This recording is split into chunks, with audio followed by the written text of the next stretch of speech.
లేదా? ఒక బీఆర్ఎస్ వాళ్ళని మాత్రమే చేసే పరిస్థితి కానీ మిగతా వాళ్ళని ఏమనే పరిస్థితి లేదా?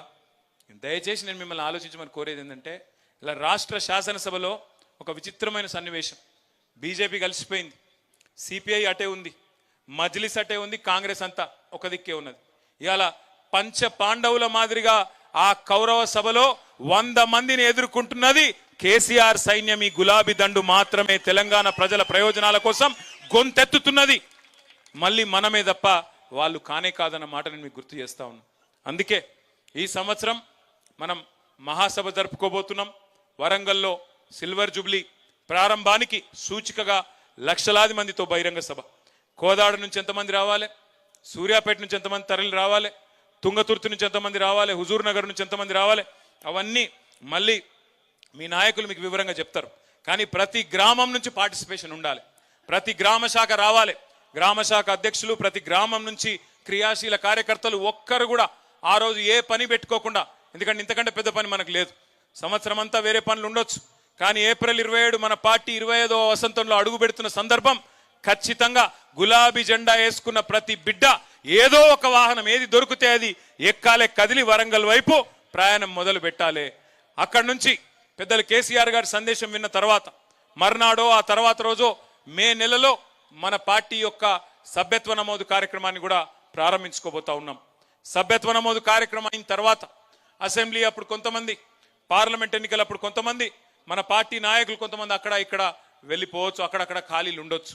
అందుకే తిరిగి కొత్త కమిటీల నిర్మాణం పటిష్టంగా చేసుకుందాం. కొత్త కమిటీలు గ్రామ స్థాయి నుంచి, వార్డు స్థాయి నుంచి, బూత్ కమిటీ నుంచి బ్రహ్మాండంగా రాష్ట్ర కమిటీ దాకా అద్భుతంగా నిర్మాణం చేసుకుందాం. ఈసారి గీటురాయి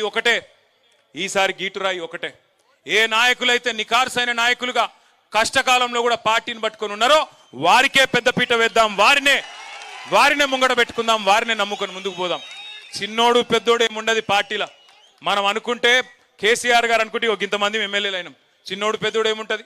ఇలా మేము ఇక్కడ కూర్చున్నామంటే మీరందరు దయతో ఇక్కడ కూర్చున్నాం తప్ప, కేసీఆర్ గారి ఆశీర్వాదం, మీ దయ, ప్రజల ఒక ఓటుతో ఇక్కడ కూర్చున్నాం తప్ప మేమేం మీకంటే పెద్దవాళ్ళమేం కాదు. చిన్న పెద్ద ఏముండదు, పార్టీలో అందరం కూడా ఒకటే. అందుకే కింది స్థాయి నుంచి మళ్ళీ తిరిగి పునర్నిర్మాణం చేసుకున్న తర్వాత ఈ సంవత్సరంలోనే మన పార్టీ అధ్యక్ష ఎన్నిక, జిల్లా కమిటీల ఎంపిక, ఇవన్నీ కూడా పటిష్టంగా నిర్మాణం చేసుకుందాం.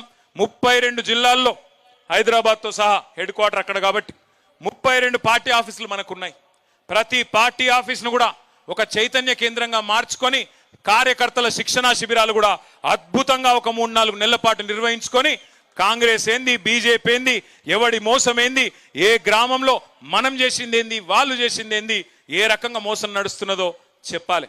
మోసం అంటే గుర్తొచ్చింది, నిన్న బడ్జెట్ అయిపోయింది, బయటికి వస్తున్నా, పేరొద్దులే కానీ ఒక కాంగ్రెస్ సీనియర్ ఎమ్మెల్యే కలిసి నేనన్నా, ఏమన్నా 100 రోజులు అంటిరి, ఏమైనా 6 గ్యారంటీలు అన్నా.